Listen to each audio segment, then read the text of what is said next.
আৰু যেতিয়াই আমি এইটো ওলোটাকৈ চাম তেতিয়াই ই কি হ'ব ইনভলিউশ্যন মানে ইভলিউশ্যন জড়ৰ পৰা ব্ৰহ্ম পালেগৈ আৰু ইনভলিউশ্যনত কি হ'ল তোমালোকৰ ব্ৰহ্মৰ পৰা আহি জড়ত উপনীত হ'ল।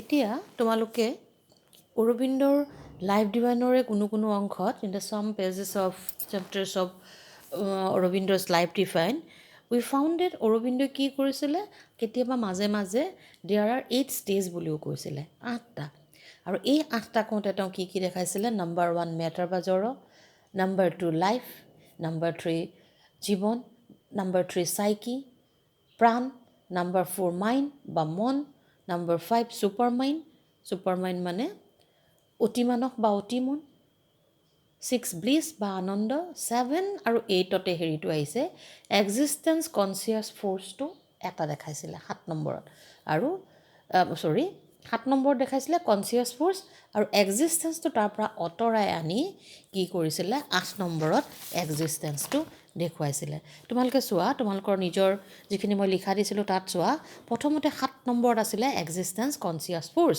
তেতিয়া 7টা আছিলে। তাৰপিছত অৰবিন্দই কি কৰিলে তেওঁ life ডিভাইনৰ in the some chapters of pages of life divine Aurobindo mention it as 8 he divided the 7th one into 2 parts অৰ্থাৎ 7 নম্বৰৰ এক্সিষ্টেঞ্চ কনচিয়াছ ফ'ৰ্চটো দুটা কৰি পেলালে এটা কৰি পেলাই 7 নম্বৰটো কনচিয়াছ ফ'ৰ্চ তাত থাকিলে কি থাকিলে তোমালোকৰ কনচিয়াছনেছ চেতনা আৰু শক্তি থাকিলে চিত শক্তি আৰু 7 নম্বৰত কি দিলে 8 নম্বৰত এক্সিষ্টেঞ্চ বা তোমালোকৰ এই সৎটোক দিলে অৰ্থাৎ তেওঁ কি কৰিলে এক্সিষ্টেঞ্চটো অকলশৰীয়া কৰি পেলালে। সৎ চিত আৰু আনন্দ এক্সিষ্টেঞ্চ কনচিয়াছ ফ'ৰ্চ সৎ চিত আনন্দ সৎটোক এক্সিষ্টেঞ্চক বেলেগ কৰি পেলালে চিত আৰু আনন্দক একেলগে ৰাখি থ'লে আৰু এক্সিষ্টেঞ্চটো তেতিয়া তেওঁ 8 নম্বৰত দেখুৱালে অৰ্থাৎ কিহক 8 নম্বৰত দেখালে সৎক 8 নম্বৰত দেখুৱালে। মাজে মাজে তেওঁ এইদৰে কি কৰিলে 7টাৰ ঠাইত 8টা বুলি কৈছে কিন্তু তোমালোকৰ যদি if it is a objective question how many stages or step from matter to Brahma or Sachchidananda পোনপটীয়াকৈ যদি সোধে যে জড়ৰ পৰা ব্ৰহ্মলৈ মুঠ কেইটা স্তৰ তেতিয়া তোমালোকে কিন্তু 1 নম্বৰ প্ৰশ্নত 7টা বুলি লিখিবা আৰু when there is a long question like this তেতিয়া তোমালোকে কি কৰিবা যে লিখিবা যে in some pages or in some chapter according to Aurobindo there are বা he showed it as 8 আৰু 8টা বুলি কওঁতে তোমালোকে দেখুৱাই দিবা কেনেকৈ এক্সিষ্টেঞ্চ বা সৎটোক অকলে আকৌ এটা দেখালে। Aurobindo write that the divine descend from pure existence through the play of consciousness force and bliss and the creative medium of supermind into cosmic being.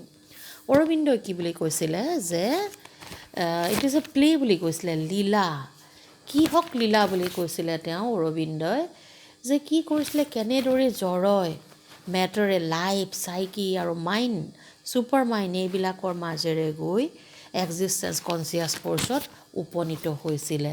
ঠিক সেইদৰে কি হৈছিলে এক্সিষ্টেঞ্চ কনচিয়াছ ফ'ৰ্চেও কি কৰিছিলে তোমালোকৰ গৈ পেলাই ব্লিছ আনন্দ ছুপাৰ মাইণ্ড চাইকি লাইফ পাৰ হৈ মেটাৰত বা জড়ত উপনীত হৈছিলে।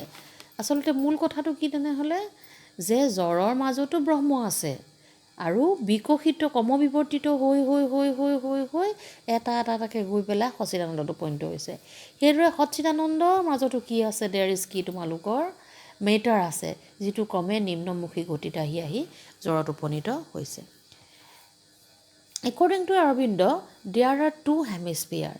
অৰবিন্দই কি কৰিছিলে তেওঁ দৰ্শনত যিটো 7টা স্তৰ দেখুৱাইছিলে and sometime he calls it 8টা দেখুৱাইছিলে তাক 2টা হেমিস্ফিয়াৰত বা 2টা ভাগত ভাগ কৰিছিলে। এটা হৈছে হায়াৰ হেমিস্ফিয়াৰ বা উচ্চ স্তৰ আনটো হৈছে লোৱাৰ হেমিস্ফিয়াৰ বা নিম্ন স্তৰ। In classical Indian philosophy there are this 2 are referred by 2 terms Parardha and Aparardha আৰু এই যে 7টাক তেওঁ কৰিছিলে কেইটামানক তাৰে কি লোৱাৰ বা নিম্ন স্তৰত ৰাখিছিলে কেইটামানক কি কৰিছিলে উচ্চ স্তৰত ৰাখিছিলে আৰু যিটো আমাৰ প্ৰাচীন ভাৰতীয় দৰ্শনতো পোৱা যায় যিটো সৃষ্টিৰ ক্ষেত্ৰত 2টা স্তৰৰ কথা কয় এটা হৈছে পৰধা আনটো হৈছে অপৰধা। The higher hemisphere is constitute by higher hemisphere বা উচ্চ স্তৰটোত কি আছে বুলি কৈছিলে এক্সিষ্টেঞ্চ বুজি পাইছা তোমালোকে, conscious force, bliss and super mind. আৰু on the other hand lower hemisphere বা নিম্ন স্তৰটোত কি আছিলে তোমালোকৰ, তাৰ পিছৰখিনি কি হ'ব, mind, psyche, life and matter. Mind, psyche, life and matter এইকেইটা কি আছিলে তোমালোকৰ লৱাৰ হেমিস্ফিয়াৰত আছিলে। এতিয়া কি হ'ল তোমালোকৰ হায়াৰ হেমিস্ফিয়াৰ, লৱাৰ হেমিস্ফিয়াৰ। এতিয়া লৱাৰ হেমিস্ফিয়াৰ তেনেহ'লে কি তোমালোকৰ ইফালৰ পৰা চোৱা যদি মেটাৰ, লাইফ, চাইকি, মাইণ্ড। আনফালে এক্সিষ্টেঞ্চ, কনচিয়াছ ফ'ৰ্চ, ব্লিছ এইকেইটা হৈছে তোমালোকৰ হায়াৰ হেমিস্ফিয়াৰ বা উচ্চ স্তৰ নিম্ন স্তৰৰ মাজত এখন তেওঁ পৰ্দাৰ কল্পনা বুলিয়ে কৈছোঁ, তেওঁ ভাবিছিলে বা কৈছিলে যে এখন পৰ্দা আছে, এটা দুইটাৰ মাজত এটা স্তৰ আছে, সেইটোক নাম দিছিলে তেওঁ কি বুলি কৈছিলে, ছুপাৰ মাইণ্ড বুলি কৈছিলে। তেনেহ'লে তোমালোকে প্ৰথমতে ক্লিয়াৰ হ'ব লাগিব, এই 7টাক বা এই 8টাক তেওঁ দুটা স্তৰত ভাগ কৰি দেখাইছিলে।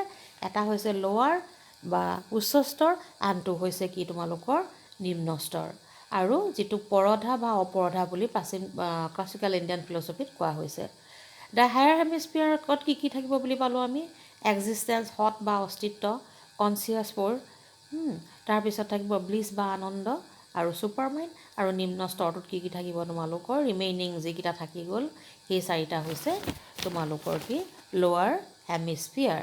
আৰু হায়াৰ আৰু লৱাৰ হেমিস্ফিয়াৰৰ মাজত কি আছিলে তোমালোকৰ ছুপাৰ মাইণ্ড বা যিটো অতি মন, ছুপাৰমেন বুলি ক'লে যেনেকৈ অতি মানৱ, মনতকৈও সি উচ্চ বা শ্ৰেষ্ঠ, সেইকাৰণে অতি মন। ছুপাৰ মাইণ্ড আছে বুলি কৈছিলে দুইটা হেমিস্ফিয়াৰৰ মাজত। হায়াৰ হেমিস্ফিয়াৰ আৰু lower hemisphere meet in between mind and super mind. মন আৰু এফালে তোমালোকে দেখিবা মন আৰু ছুপাৰ মাইণ্ড, মন আৰু অতি মনৰ মাজৰ স্তৰটোতে কি হৈছিলে তোমালোকৰ কি লগ লাগিছিলে তোমালোকৰ হায়াৰ হেমিস্ফিয়াৰ আৰু লৱাৰ হেমিস্ফিয়াৰ লগ লাগিছিলে। বাট দেয়াৰ ইজ এ ভেইল, আৰু দুয়োটাৰ মাজত এখন পৰ্দা আছে বুলি কৈছিলে। ক'ৰ মাজত, হায়াৰ হেমিস্ফিয়াৰ, লৱাৰ হেমিস্ফিয়াৰ বা মাইণ্ড এণ্ড ছুপাৰ মাইণ্ডৰ মাজত। If the veil is torn apart then the divine life can enter in to the lower region. ক'ত আছে তেনেহ'লে এই পৰ্দাখন, ক'ত আছে তোমালোকৰ হায়াৰ এণ্ড লৱাৰ হেমিস্ফিয়াৰ, উচ্চ স্তৰ আৰু নিম্ন স্তৰৰ মাজত, বা তাতকৈ প্ৰিচাইজলি বা টু দি পইণ্ট ক'বলৈ গ'লে মন আৰু অতি মানসৰ মাজত, মাইণ্ড এণ্ড ছুপাৰ মাইণ্ডৰ মাজত এখন কি আছে, ভেইল বা পৰ্দা আছে। পৰ্দাখন নতৰালে যিদৰে আমি এটা ৰুমত প্ৰৱেশ কৰিব নোৱাৰোঁ, আমাৰ ক্লাছৰুমটোত সোমাব নোৱাৰোঁ, ঠিক সেইদৰেও এই পৰ্দা বা ভেইলখন আঁতৰাই দিলেই কি হ'ব তোমালোকৰ এই পৰ্দাখন যেতিয়া আঁতৰ খাই যাব, আঁতৰাই দিয়া হ'ব, আৰু তেতিয়া লৱাৰ হেমিস্ফিয়াৰ হায়াৰ হেমিস্ফিয়াৰৰ লগত একেই হৈ যাব। টৰ্ন এপাৰ্ট, আঁতৰাই দিব লাগিব, টৰ্ন এপাৰ্ট ছিঙি দিয়া, নাইকিয়া কৰি দিয়া, নাইকিয়া কৰি দিয়া। তেতিয়া কি হ'ব, এই ডিভাইন লাইফ লৱাৰ হেমিস্ফিয়াৰত সোমাই যাব। অৰ্থাৎ মেটাৰ, লাইফ, চাইকি এইখিনি বা মাইণ্ড, তাৰ মাজত কি আহি যাব তোমালোকৰ তালৈ তেনেহ'লে ব্ৰহ্ম, ক্ৰমে ব্ৰহ্ম ইয়াত প্ৰৱেশ কৰিব বা স্পিৰিট ইয়াত প্ৰৱেশ কৰিব। তোমালোকে বুজি পাইছা চাগে। গতিকে এইটো এটা ডাঙৰ কথা যে এই 8টা মাজে মাজে যি 8টা দেখাইছে, মূলতে 7টা বুলি ক'লেও মাজে মাজে তেওঁ 8টা বুলি কৈছিলে আৰু 2টা স্তৰত ভাগ কৰি দিছিলে। আৰু এই ভাগটো কৰোঁতে কেনেকৈ ভাগ কৰিছিলে, লৱাৰত কেইটামান ৰাখিছিলে, হায়াৰত লৱাৰত কি ৰাখিছিলে চোৱা, মেটাৰ বা জড়, লাইফ বা জীৱন, চাইকি বা প্ৰাণ, আৰু মাইণ্ড বা মনক ৰাখিছিলে। আৰু হায়াৰক এনেই তোমালোকে 3টাও ক'ব পাৰা, ছুপাৰ মাইণ্ড, ব্লিছ বা কনচিয়াছ ফ'ৰ্চ, বা এক্সিষ্টেঞ্চ বেলেগকৈ দেখুৱাই কনচিয়াছ ফ'ৰ্চ বুলিও ক'ব পাৰা। মুঠতে এনেকৈ চালে গ'লে এক্সিষ্টেঞ্চটো বেলেগকৈ দেখালে লৱাৰত 4টা, হায়াৰত 4টা, আৰু মাইণ্ড এণ্ড ছুপাৰ মাইণ্ডৰ মাজত এখন ভেইল বা পৰ্দা আছিলে। আৰু সেইখন আঁতৰাব পাৰিলে আমি কি কৰিম, আমাৰ ইয়াত কি হ'ব তোমালোকৰ হায়াৰ হেমিস্ফিয়াৰটো আহি লৱাৰ হেমিস্ফিয়াৰৰ লগত একলগ হৈ যাব, বা ব্ৰহ্মও জড়ত বিলীন হৈ যাব পাৰে।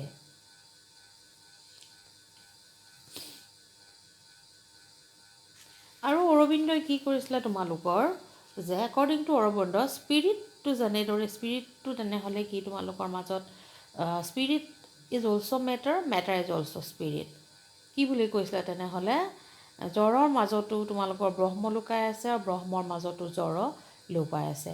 যিটো বিশেষকৈ তোমালোকৰ তৈত্তৰীয় উপনিষদত কোৱা হৈছিলে, এইখিনি তোমালোকক লিখাখিনিৰ পৰাই মই বুজাইছোঁ, চাবা তোমালোকে তাত পাবা লাইনটো। তৈত্তৰীয় উপনিষদত কৈছিলে matter is Brahman. According to Aurobindo substance or matter is only a form of spirit, এইটো এটা স্পিৰিট বা মূল সত্তাৰ এটা ফৰ্ম বুলি কোৱা হৈছে। The experience which this form of spirit assumes to our senses is due to the dividing action of mind. আৰু আমাৰ মাইণ্ডৰ ডিভাইডিং একশ্যন বা মাইণ্ডে ডিভাইড কৰি পেলাই কি হয় আমি মেটাৰ দেখোঁ বা হেৰি ৰূপে দেখোঁ। In the second stage of the ascending series of evolution is life. প্ৰথমটো তেনেহ'লে কি দেখুৱালে তোমালোকৰ? ফাৰ্ষ্ট ষ্টেজটোত দেখুওৱা হ'ল কি?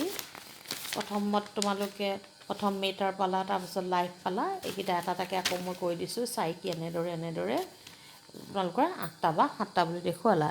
তাৰপিছত তোমালোকৰ আৰু এটা উল্লেখযোগ্য কথা, অৰবিন্দ ইয়াত কি কৰিছে তোমালোকৰ টু ফ'ল্ড কল বুলি কৈছে।